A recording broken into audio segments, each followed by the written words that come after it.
Napakaraming katuruan. Isa na dyan ang Luke 6:30. Lucas 6:30, give to everyone who asks you. Napakalinaw ng mga turong ito. Acts 20:35, the Lord Jesus himself said, it is more blessed to give than to receive. So it's not only commanded but also commended by God. Pinupuri at ikinakapuri ng Diyos ang pusong mapagbigay. This alone is enough reason to give. Kahit wala na tayong isipin pang dahilan, it was commanded by God, it's good enough. Because God is God. But giving is not only commanded, it is also exemplified by God. Ang Diyos na mismo ang nagbigay ng halimbawa, siya na ang unang nagbigay. At ano pa ang dapat nating hingin, ibinigay niyang kaisa-isa niyang anak na si Jesus para sa ating kapatawaran, para sa ating paglilinis. Giving is exemplified by Jesus himself. That he gave his life, he gave his time, he gave his energy to the people. It is also exemplified by all the godly people in the Bible. Ipinakita, binigyan tayo ng halimbawa. Mark 10:45, for even the Son of Man did not come to be served, but to serve, and to give his life as a ransom for many. The giving of Jesus, the giving of God, excuses no one from giving. Kung ang Diyos ang mga sa langit, kung si Jesus nga sa lupa nagbigay, tayo pa kaya na lahat naman ng ating tinatangkili ay natanggap lang naman natin sa Panginoon. Giving is also reflective of God. Ang Diyos ay liwanag. Ang tao parang salamin. Kung maganda ang iyong pag-uri ng salamin, pag tama sa iyo ng liwanag, ang liwanag na ito ay makikita rin ng iba. You reflect the light. Christians and believers, the people of God, are like gems. Gems by themselves don't sparkle. They only reflect the light. And because God is light and God is a giver, we who are mirrors and gems must reflect that giving spirit. The people who don't receive the direct giving from God will experience God's giving through us. Kaya nakikita nila ang liwanag dahil sa atin na nagpapatalsik ng liwanag na ito, oras na tayo ay tinamaan. Therefore, the mirror honors the light. Giving reflects God's character. Proverbs 14:31, whoever is kind to the needy honors God. Napupuri ang Diyos.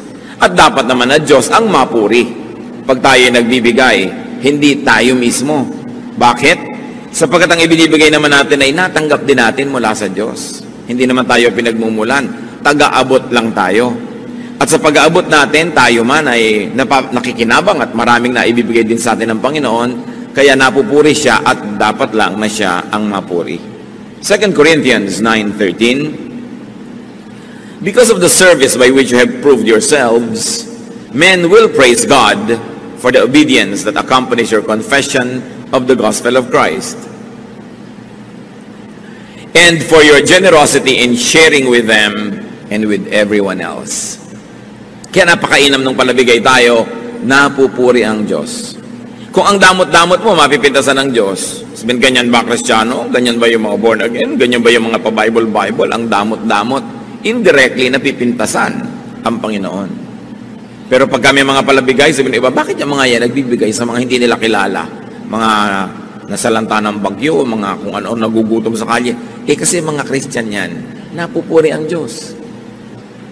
Kaya isang malaking uri ng pagsamba, yung pagbibigay.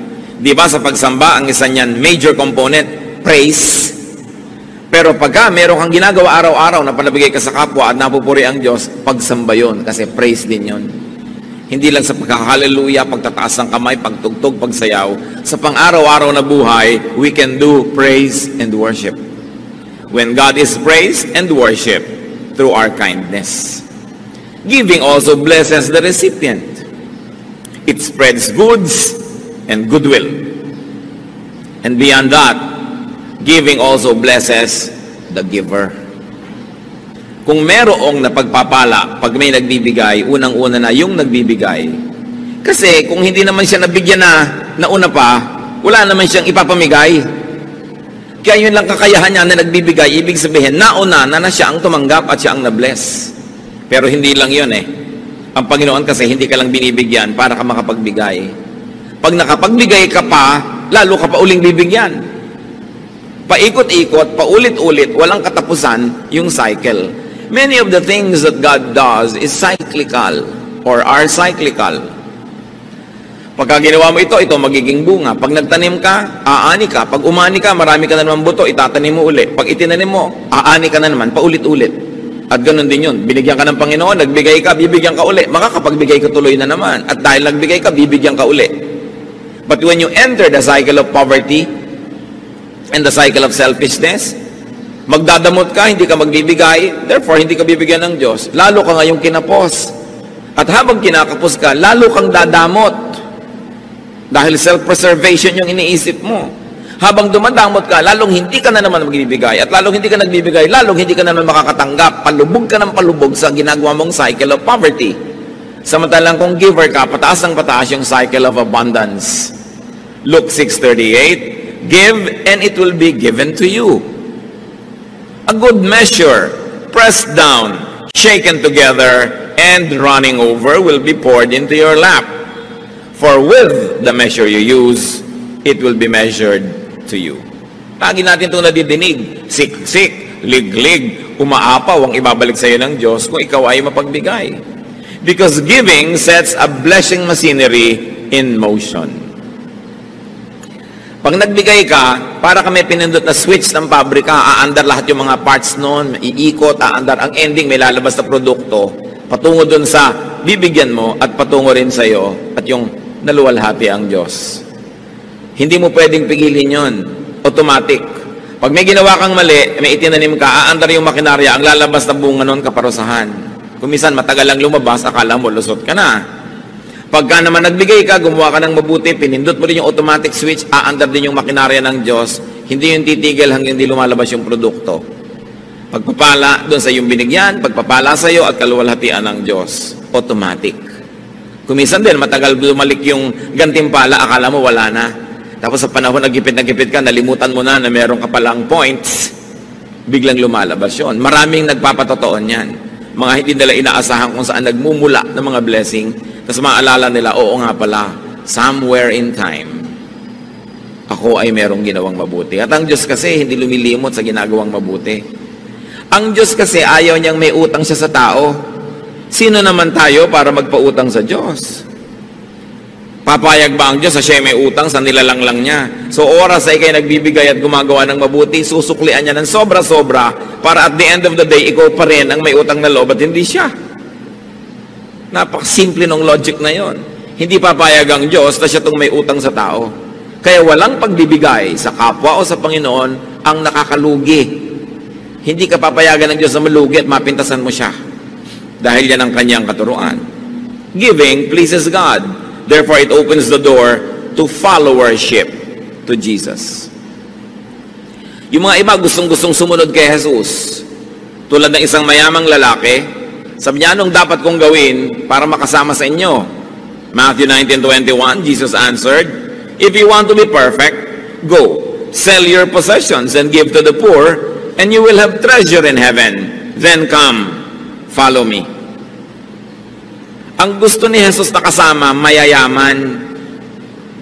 Pero mayayaman sa mabubuting gawa. Mayayaman sa kawang gawa. Mayayaman doon sa mga tinatawag niyang kayamanan sa langit. Treasure in heaven.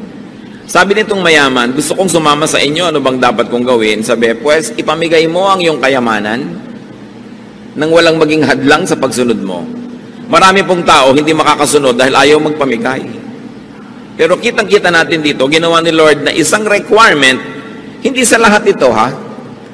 Marahil na ang taong ito, sobra din ang pag-ibig sa kayamanan niya na hindi niya pwedeng ibigin ng Diyos kasi sabay, dalawa yung iniibig mo. Pero kung malinaw naman sa iyo na Diyos ang nauuna mong iniibig, ngayon nagkataon ka namang mayaman din, hindi naman kailangan ipamigay mo lahat yan. Pero ang point, kung alam mo na ito nang nakakasagabal, naglalayo sa iyo sa Diyos, paano ka susunod sa Panginoon kung may iba kang sinusundan at magkaibang direksyon ang pinupuntahan nun at magkaibang tinig ang tumatawag sa iyo? Malungkot na umuwi ang lalaking yon kasi hindi niya nabitawan ang kanyang kayamanan. Sayang naman kasi halos 2,000 taon na ang nakalipas. Sasandali lang naman siya sa buhay. Hindi pa niya ginamit yung sandali na yon para maging masunurin sa Panginoon. Na kung ang hinihingi ng Panginoon sa kanyang pagsunod natin sa kanya ay maging palabigay, this alone should motivate and inspire believers to give. What about the power to give? Bakit nating tinatawag na power ang nagbibigay? Sino po ang mas makapangyarihang tao? Yung kaya niyang manutok ng baril, bumaril ng kapwa, manakit, mangagaw, mangbuska, o yung mapagbigay? Higit na makapangyarihan yung mapagbigay. Bakit? Sapagkat tayo'y likas na mararamot. Tayo'y mga likas na makasarili. Selfishness is like the power of gravity. It is like the power of distorted natural law. It is the norm. It is what can be expected. Napakasama ng puso ng tao. Genesis 6:5, the Lord saw how great man's wickedness on the earth had become, and that every inclination of the thoughts of his heart was only evil all the time. Nakita ng Panginoon kung paano nahulog ang tao sa kasamaan na wala siyang iniisip kundi ang pagiging makasarili. Bakit ngayon malakas yung nakakapagbigay? Labanan mo yung force of gravity. Tatalon ka sa building pero hindi ka mahuhulog dahil there is so much power, tumataas ka pa nga, yun ang power. Yung merong kang gusto mo para sa sarili mo na ibibigay mo sa iyong kapwa, makapangyarihan ka sa tulong ng Diyos. Yung mga magulang na kakainin na lang, ibinibigay pa sa anak, makapangyarihan ang kilos ng Espiritu sa ganung puso. Yun ang mga tunay na tagumpay. Yun ang tunay na sinasaluduhan na kapangyarihan. Yung matanggihan ang sarili at mapagbigyan ang kapwa. It takes so much resolve and energy and power to give. That is why giving is part of praise and worship. No true worshiper comes before God empty-handed. Kahit sa Biblia, sinasabi yun, huwag kayong haharap sa akin na wala man lang bit-bit. Why? Because giving is a triumph of the divine. Sa puso natin na may Espiritu ng Diyos at sa puso nating nananahan din ang Espiritu ng kasamaan, tuwing nagbibigay ka, ang nagtatagumpay ay yung Espiritu ng Diyos. Pero tuwing nagiging makasarili ka, ang nagtatagumpay, your dark side. The selfish side. Kaya isang pagsamba na may dala-dala kang offering. Kasi kung susundin mo lang sarili mo o si Satanas, hindi mo ibibigay yun. Panghihinayangan mo yun para sa sarili mo na lang. Yung tanggal mo sa sarili mo yun at maiabot mo at maibigay, isang malaking tagumpay ng paglaban sa likas na pagiging makasarili. Pag nakikita ko po kung paano tayo nagsusuporta sa ating mga gawain, anumang mga mission natin, anumang mga project, talagang hindi ko mo mapigil ang sarili kong purihin ng Diyos because for every person that gives, there is a triumphant spirit. And for every person, of course, that withholds, it is so saddening, not only because there is no offering, but more importantly, dahil yung tao na yon natalo ng kanyang pagiging makasarili. Natalo ng udyok ng pagiging makasarili. Now, how can we be empowered to give? To obey and to praise God? How can we be empowered to give and be good to others? First, need and want less. Para tayo makapagbigay at magkaroon ng ganong kapangyarihan, bawasan ang mga listahan ng pangangailangan at mga hinahabol-habol at mga gusto.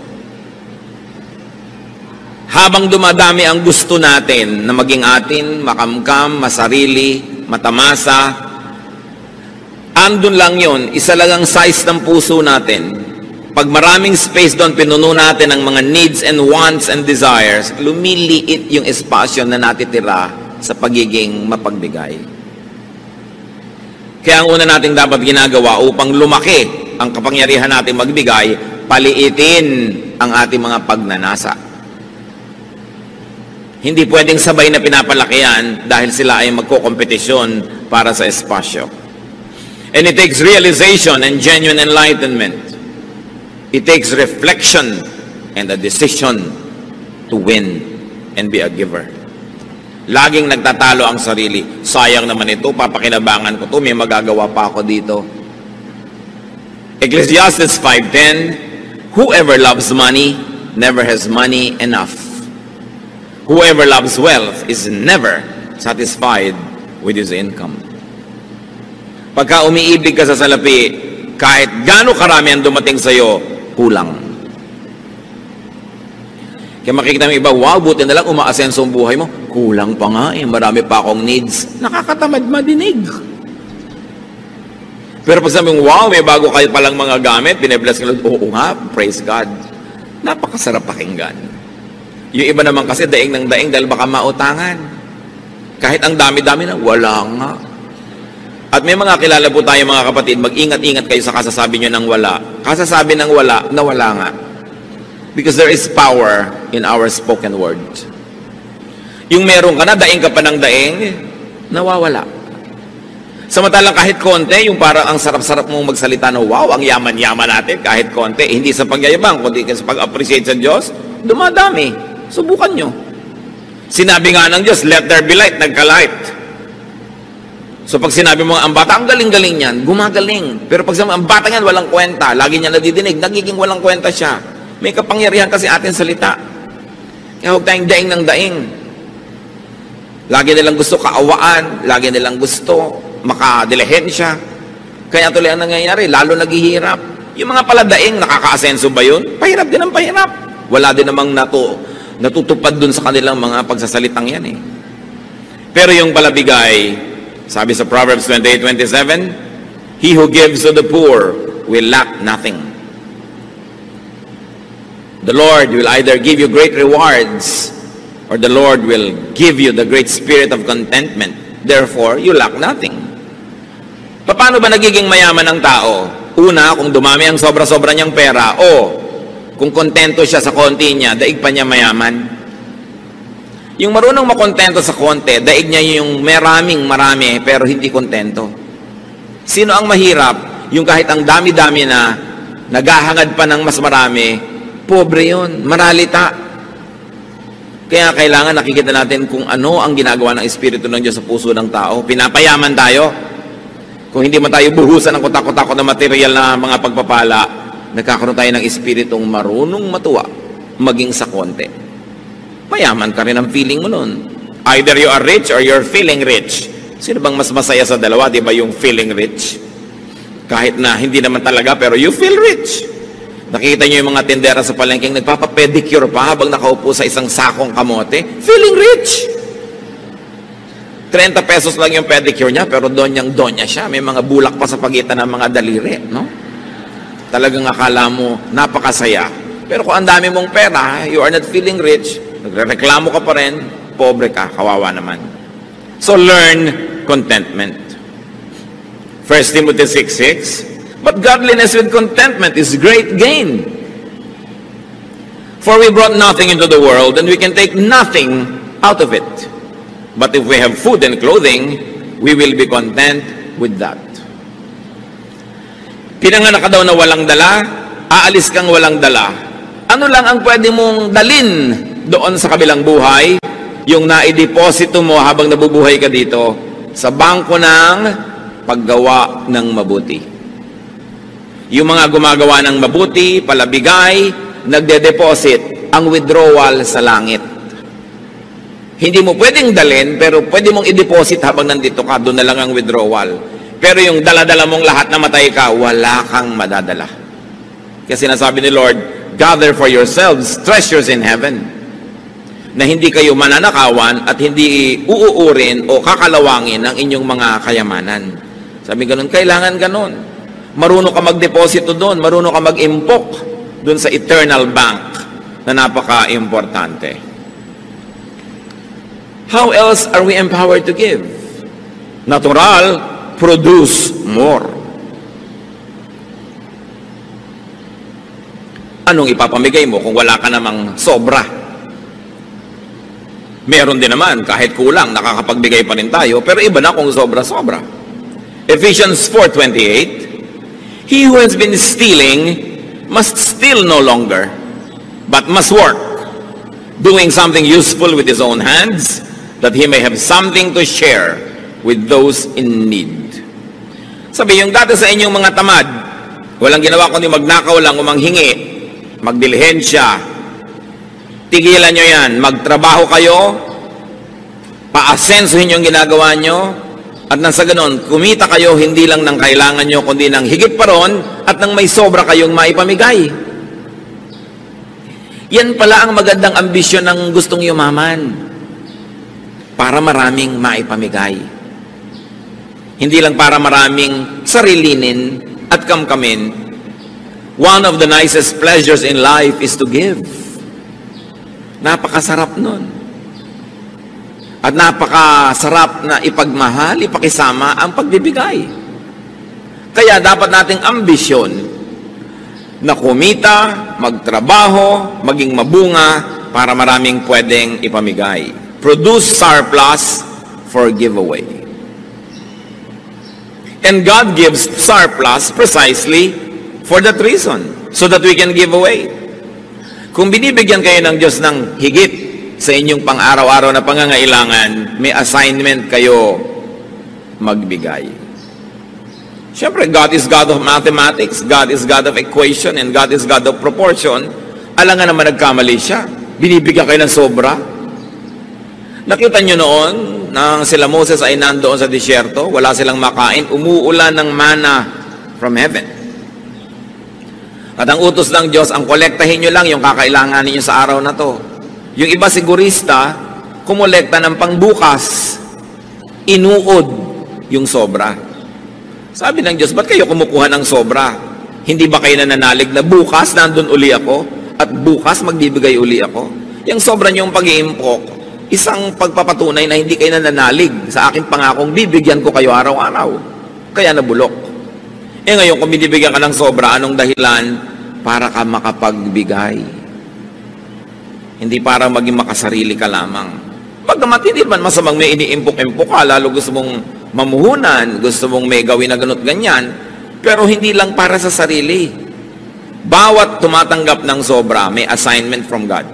Luke 12:48, for everyone who has been given much, much will be demanded. And from the one who has been entrusted with much, much more will be asked. Malinaw. Ang binibigyan ng sobra, paghahanapan ng Diyos nung sobrang yun. Kung ano ang kanyang ginawa. Mas mataas ang expectation ng Panginoon sa kanyang mas pinagpapala. Kaya yung pagpapalang tinatanggap natin sa Panginoon is a form of responsibility. It is God's trust. Trust fund niya yun. Hindi sa atin lahat. Bagamat salamat, meron tayong parte doon. Kaya nga sa atin inaabot para rin tayo magkaroon. Pero hindi lahat para sa atin. How else can we be empowered to give, to be acquainted with, and to know suffering from unmet needs? Pag sobrang maluwag ang inyong buhay, kailangan reacquaint yourself with suffering. Don't fail na makipagkwentuhan sa inyong mga labandera, sa mga tindera, mga manikurista, mga mekaniko, mga taxi driver, mga taong nagsisikap, mga isang kahig, isang tuka, mga taong dalawang kahig, kalahating tuka, kulang na kulang ang kinikita. Kasi kung tayo nakikisalamuha, nakikipagmabutihan, at nakikisangkot sa mga nangangailangan, muling nabubuhay yung espiritu sa atin ng charity. Pagka nakakasalamuha ka sa mga taong konting-konting halaga, napakalaking bagay sa kanila, natututunan mong magbigay ng mga halagang yon at natututunan mong magtipid sa iyong mga luho. Dahil alam mo na ang konting luho ko, malaking bagay na para sa mga sobrang gutom. Pero pag tayo nag-social climb at ang lagi niyong kasalamuha, yung big spenders, yung napakaraming pera at hindi makapagkapwa, sarili ang inaasikaso, gumagastos ng napakalalaking mga pera para sa mga hindi naman mga masyadong kailangan sa buhay. Pag yan ang lagi niyong kasama, kayo'y mamamanhid sa daing at pangangailangan ng mga kapuspalad. At ang gagawin ninyo, makikisama kayo sa kanilang mga paglustay, sisikapin yung kumita ng maraming-marami para lang kayong makasabay sa kanilang mga kaluhuan. Pero hindi tayo dapat maligaw. Tayo ay may pananagutan sa ating kapwa. Kaya dapat, kahit ang ating mga anak, kung lumalaki sa ginhawa, dapat nyo silang iminumulat sa mga pangangailangan ng mga sarili nilang mga pinsan na maaaring higit na nagdarahop kaysa sa inyo. Kailangan silang dinadala sa mga lugar na nakakita silang pagdurusa at hirap para sila'y magkaroon ng malasakit sa kapwa. Hindi yung lagi silang ikinukulong sa mga air-conditioned cars at mga air-conditioned homes at sa mga gated villages at sila ay nagiging bulag sa katotohanan ng pagdurusa ng sangkatauhan.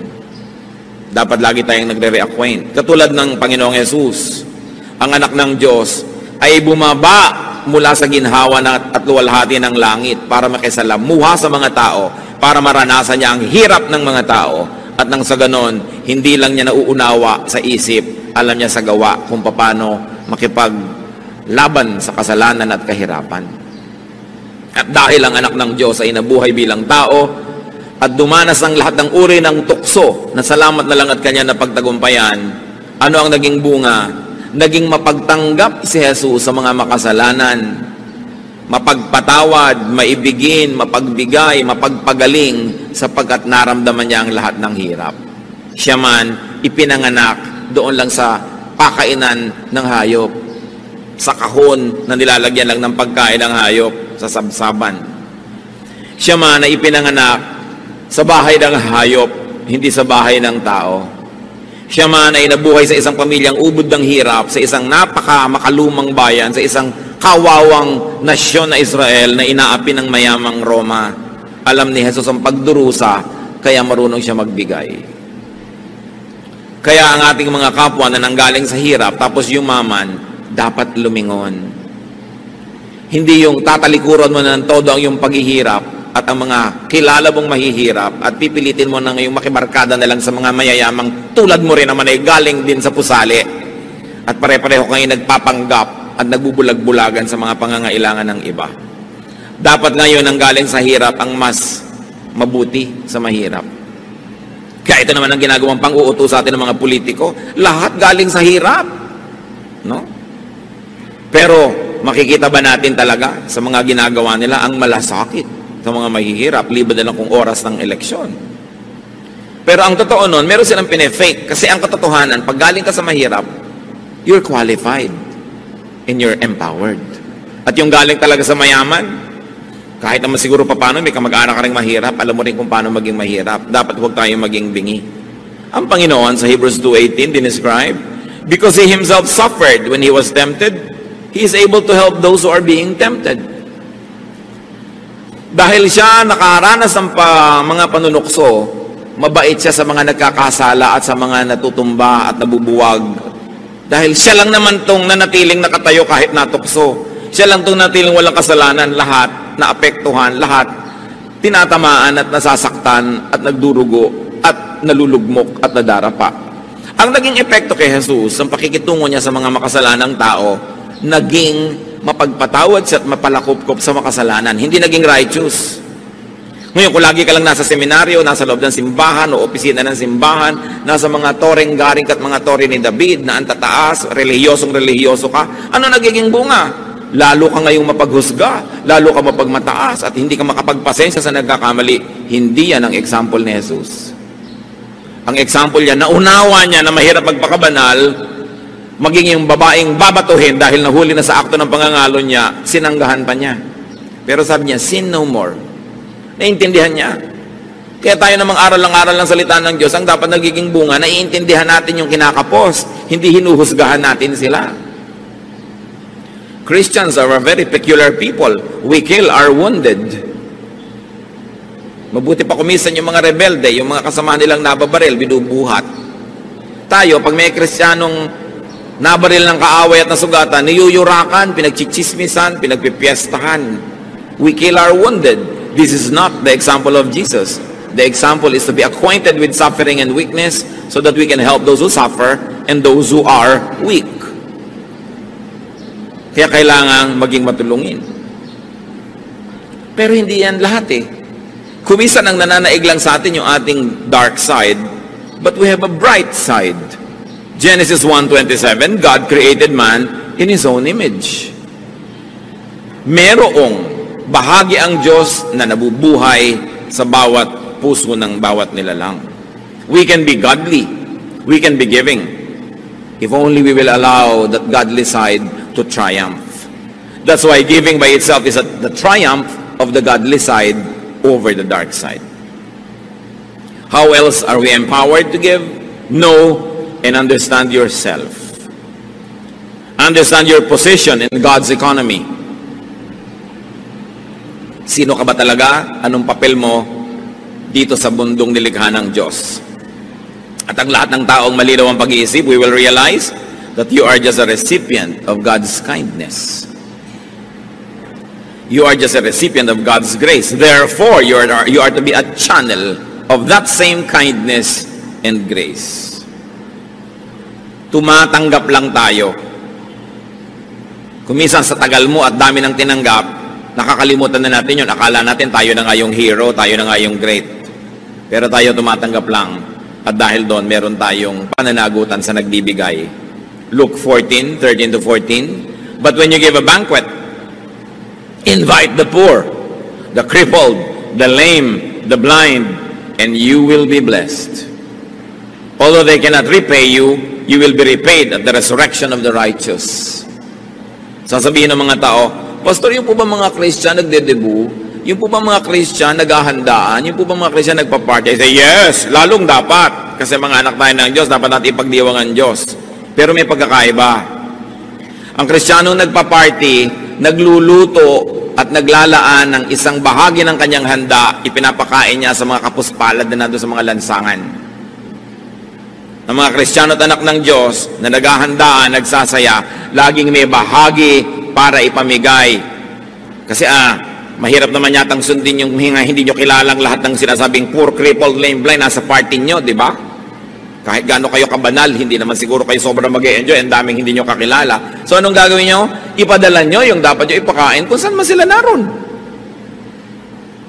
Mga Kristiyano na isang buong pamilya kakain sa restaurant, ang dami-daming kinain. Why don't you order 2 or 3 dishes at ibigay nyo sa mga waiter na nag-silbi sa inyo? Iuwi naman nila sa pamilya nila, makapag-party rin sila kahit man lang pansit.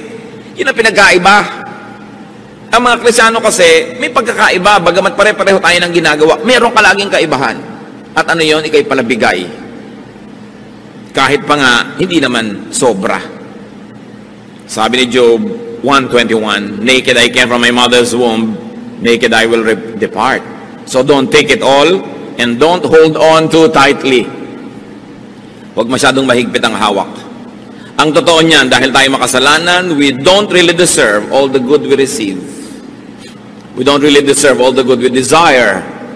Romans 3:12, all have turned away. They have together become worthless. There is no one who does good, not even one. So what is a great lie or kasalanan? That you deserve the good life. What we deserve is hell. Yun ang totoo nun. Dahil patuloy tayo nagkakasal at kinakapos. Kaya mga advertisement ng maluluhong mga bahay, kondo, maluluhong mga salon, spa, laging, you deserve the good life. Scientific ang mga advertising, ha? Ba't nila sinasabing you deserve? Kasi maraming kliyente, pag gumagastos ng marami talaga, nagigilty. Kaya para talikuran mo na yung guilt mo, sige na, gumastos ka na, you deserve it. Paulit-ulit yon. The life you deserve. The home you deserve. Di ba? Katulad ng mayamang lalaki na akala niya siya na talaga ang hero kung ba't siya yumaman sa Luke 12:19. Matapos siyang ang daming inani, inipon niya, nagdagdag pa siya ng mga bodega, and I'll say to myself, you have plenty of goods laid up for yourselves for many years. Take life easy, eat, drink, and be merry. Pero siya itinuwid ng Diyos. Sabi ng Lord, you fool, that's not the way. Not just because you work so hard, you have already earned it. The lie that we deserve good things desensitizes us to want, to get, and to waste more. Yung I deserve it naman eh. I worked so hard, so I deserve this. We are not really that good. Kuminsan dumadating sa'yo ang daming pagpapala, ang daming mga material blessings, maraming success, dapat mong huwag makalimutan, pinagpapala ka lang. O tulad ng sinasabi ni Solomon, well, sinuwerte ka lang, huwag ka maniwala na ikaw talaga lahat ang dahilan kung bakit ka matagumpay. Sabi niya sa Ecclesiastes 9:11, I have seen something else under the sun. The race is not to the swift or the battle to the strong, nor does food come to the wise, or wealth to the brilliant, or favor to the learned, but time and chance happen to them all. Yan, naobserbahan ko yan. Hindi naman lahat ng mabilis tumakbo na nanalo sa karera. Hindi naman kung matalino ka, ikaw ang may kakaining masarap. Hindi kung ikaw ay matalino, yayaman ka. Sabi ganon, tsamba-tsamba kumisan. Panapanahon, swerte-swerte. Time and chance happen to all. At lahat sa atin na nagtagumpay at patuloy na nagtatagumpay, alam nyo, ang laki ng element ng chance. Kung hindi man chance, well, binless kayo ni Lord, pinlano niya. Pero kung hindi, sabi ni Solomon, hindi ka naman nanalo dahil ikaw yung pinakamagaling eh. Hindi, minsan naman, ikaw yung nakukuha. Kahit yung offer mo, hindi pinakamaganda. Sabi gano'n, nagkakataon. O kung hindi man nagkataon lang, talagang Diyos ang may bigay. Lalong, dapat ka maging humble, huwag ka maging mayabang. Sasabihin mo, I deserve this. Dahil hindi naman lahat ng nagsisikap, umaasenso ah. Hindi lahat ng nagtatrabaho ng mabuti, nagkakaroon ng mga reward agad. May X factor yan na hindi natin alam that should keep us humble. Hindi ko man nagtap ka sa board o sa bar, ang galing mo, nagkataon na yung pinag-aralan mo, yun ang natanong. Hindi naman kung bumagsak ka, hindi ka na marunong, ang dami-dami mong alam, yung pang hindi mo alam ang naitanong-tanong. Maraming ganyan. Kaya kailangan talaga lagi kang umaasa sa pagpapana ng Diyos. And that we should always be humble, and we must be less and less selfish. Everything good that you have came and comes from God. Ecclesiastes 5:19, God gives man wealth and possession and enables him to enjoy them. This is a gift of God. Regalo. James 1:17, every good and perfect gift is from above, coming down from the Father. So a realistic, humble, and grateful attitude necessitates and empowers giving. Pagka makatotohanan ang pagkakilala mo sa iyong sarili, ikay mapagpakumbaba at tumatanaw ng utang na loob sa Diyos, magkakaroon ka ng lakas para maging mapagbigay. The godly way to react to so much suffering and needs around us is to give more. Giving, by the way, is not only for the rich. It is also for the unrich. Akala natin yung mga mayayaman lang ang dapat magbigay. Kaya sa maraming churches, yung konting pamilyang may kaya, sila na lang lagi ang taya. Yung iba lagi na lang, ay mayaman si sister ganun, mayaman si ka ganun. Mark 12:42-44, sa offering, inobserve ni Lord yung mga tao, but a poor widow came and put in 2 very small copper coins, worth only a fraction of a penny. Calling his disciples to him, Jesus said, I tell you the truth, this poor widow has put more into the treasury than all the others. They all gave out of their wealth, but she out of her poverty put in everything, all she had to live on. Binibilang pala ng Panginoon yung mga hinuhulog ng mga tao doon sa offering box. Siyempre, yung mayayaman, yung mga supot nila ng mga punong-puno ng mga silver, mga gold, mga coins, pag lumaglag yun doon sa loob, ang lakas ng tunog. Merong isang babaeng ubod ng hirap, balo, naglaglag lang siya ng 2 pagkanipis-nipis na barya. Siguro manipis pa sa pinipig. Wala man lang tunog. Pero sabi ni Jesus, kita niyo yung babaeng yon? Yan ang pinakamalaking donor ng church na to. Ha? Ang liit nga ng binigay. Bakit siya ang pinakamalaking donor? Lahat binigay niya, wala nang natira sa kanya. Ang binibilang pala ng Panginoon, hindi yung inilagay mo, kundi yung natira pa sa'yo, matapos ka maglagay. At doon nakabase sa kanya kung sino ang biggest donor. Nakikita natin, giving is not only for the rich. Giving is for everybody. From each according to ability. That is how it should be. So you can give from your own neediness. Hindi yan excuse. Nung nagkaroon ng kontribusyon ng mga churches all over the known world, pati yung mga poor churches, akala nyo exempted? Hindi. Merong isang super hirap na church na puri masyado. Kasi hindi siya nagpa-exempt dahil mahirap siya. Siya pa ang nagpilit na isali siya sa mga magbibigay sa pangangailangan. 2 Corinthians 8:2. And now, brothers, we want you to know about the grace that God has given the Macedonian churches. Out of the most severe trial, their overflowing joy and their extreme poverty welled up in rich generosity. For I testify that they gave as much as they were able and even beyond their ability. Sabi ni Paul, alam nyo yung mga churches sa Macedonia, sa kabila ng kanilang sobrang mga kagipitan, lalo namang nag-umapaw ang kanilang pagiging pagbigay. Sa tingin ko, pinakamayaman sila sapagkat sa kabila ng yon, lampas pa sa kaya nila ginawa. And up to now, we are talking about this Macedonian churches. Meanwhile, while giving is not only for the rich to do, giving is not only to the poor. Ang pagbibigay hindi lang para sa mahirap. It is also to the hardworking, to the enterprising, the productive, and the fruitful. Lagi nating nire-reward ang poverty. Every politician likes to give to the poor. Kanino nila kukunin yung ibibigay nila to the poor? E di from the middle class.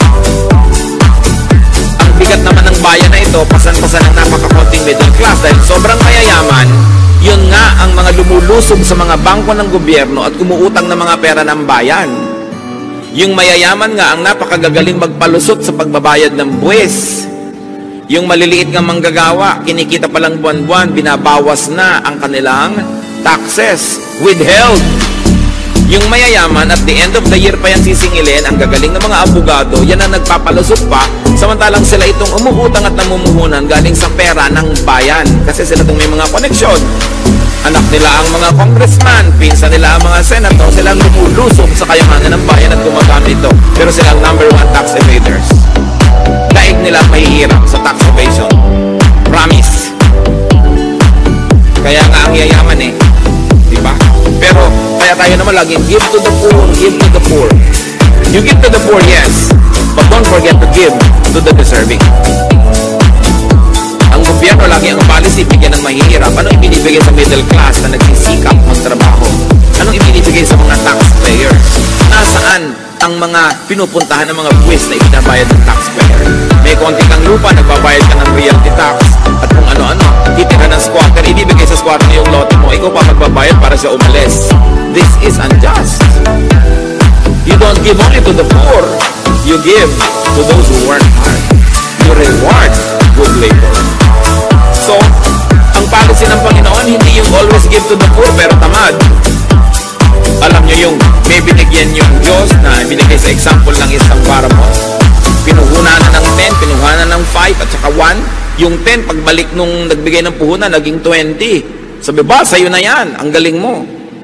Yung 5, naging 10, napatubo, ang galing mo. Yung 1, walang kinita. Sabi niyo, yung 1 mo, babawiin ko sa'yo, ibibigay ko doon sa may 20. Yun ang policy ng Panginoon. Reward those who work hard. Matthew 25:20, for everyone who has will be given more, and he will have an abundance. Whoever does not have, even what he has will be taken from him. Si Jesus ang nagsasabi niyan, huwag kayo nag-iisip ng mga wrong-headed charity, bigay lang ng bigay, parang naglalagay kayo ng tubig sa mga butas na balde, wala rin nangyayari. Sabi yung nakakapagparami ng puhunan, yun ang gantimpalaan at bigyan ng marami pa dahil may nagagawa siyang mainam. Sa mga kamag-anak nyo, yung hingi lang ng hingi, wala namang ginagawa. Huwag niyong pagbibigyan yan.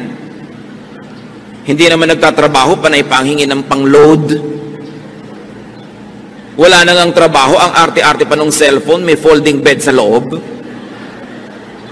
Pag hindi sila productive, sayang ang perang binibigay nyo. Pag nakakita kayo ng kamag-anak nyo na, uy, binigay mo ng konting pera, bumili ng kawali at saging na saba, nagtinda ng banana Q, yun ang pagbibigyan nyo dahil dadami binibigay nyo doon. Pero yung konting bibigay mo, magmamall agad, magpa-party na, ano mangyayari doon? Ulitin natin ang Matthew 25:20, galing sa bibig ng Panginoon ito. Dibdibin nyo to. For everyone who has will be given more, and he will have an abundance. Whoever does not have, even what he has, will be taken from him. In the context of katamaran ito, huwag niyong lalayo. Kung tamad ka, yung konting nasa iyo, dapat pang bawiin. Sayang lang. Ibigay doon sa makakapagparami.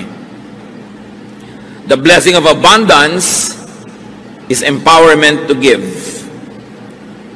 The downside of poverty is your inability to give. Napakasarap nung nakapagbibigay. So give to those who earn and deserve it. Because we are measured not by what we receive, but by what we give. Giving is one of man's most victorious acts versus the temptation to be selfish. Giving is one of man's most powerful acts. So be empowered to give. Ang tanong, at dito tayo magtatapos, ano ang pumipigil sa atin para magbigay?